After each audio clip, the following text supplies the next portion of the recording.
Guys, welcome to my channel super brains. तो आज हम करने वाले हैं क्लास 9 इंग्लिश बी हाइव का poem the road not taken.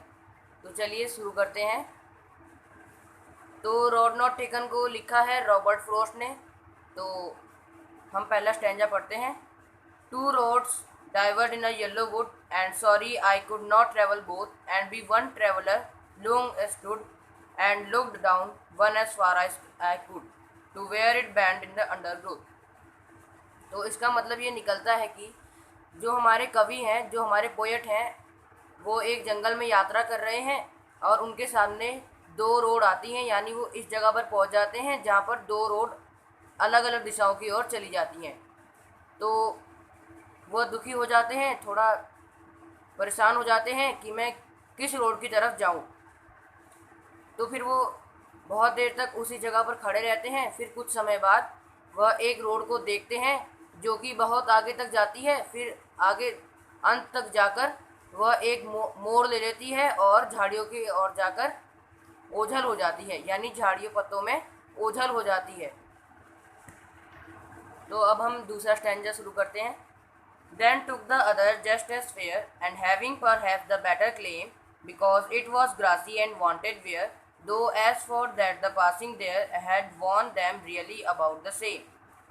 तो अब वो दूसरी सड़क की ओर देखते हैं, तो दूसरी सड़क में उनको वो ये पाते हैं कि जो दूसरी सड़क है वो तो बहुत ग्रासी है और उस पर जो उसके जो पत्ते हैं, यानी जो उसमें पत्ते गिरे हुए, पतझड़ का मौसम था, वो भी ऐसे नहीं लग रहे हैं जैसे कोई आदमी अभी उसमें चलकर गया हो।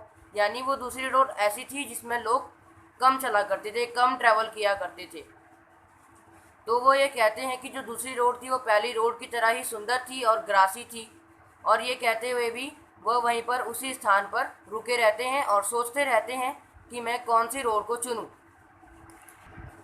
तो चलिए हम तीसरा स्टैंजा पढ़ते हैं। And both that morning equally lay in leaves, no step had trodden black. Oh, I kept the first for another day, yet knowing how way leads on to way, I doubted if I should ever come back।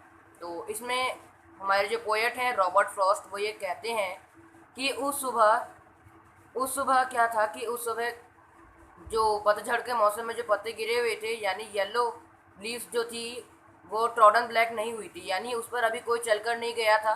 जैसे कि आपको पता ही है, जब यात्री पत्तों के ऊपर चलते हैं तो कुछ पत्ते उनके पैरों से रौंदे जाने की वजह से काले हो जाते हैं।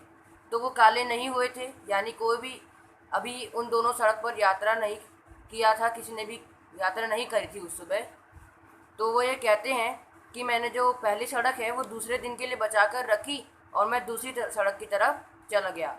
पर उनको ये शंका थी कि जैसे एक रोड दूसरी रोड की तरफ आगे चलकर मोड़ ले लेती है, यानी एक रोड दूसरी रोड की तरफ चली जाती है, क्या मैं इस रोड पर दोबारा से आकर दोबारा यात्रा कर पाऊँगा। तो वो ये सोचने लगते हैं। तो चलिए अब फोर्थ और इस पोएम का लास्ट स्टैंजा पढ़ते हैं।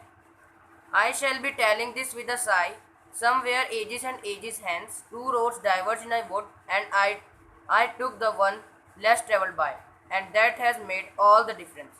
तो अब हमारे पोएट रॉबर्ट फ्रॉस्ट ये कहते हैं कि मैं जब बहुत साल बीत जाएंगे, मेरे पोते वगैरह हो जाएंगे, तो मैं एक लंबी सांस भरते हुए उनको ये सुनाऊंगा कि मैं जंगल में यात्रा कर रहा था और दो रोड आई और मैंने उस रोड को चुना जिसको लोगों ने कम चुना, यानी जिस पर लोग कम ट्रैवल करते थे, और मैं उस रोड से अपनी यात्रा पूरी की। तो ऐसा हमारे कवि कहते हैं और इसी के साथ जो पोएम है वो ख़त्म होती है।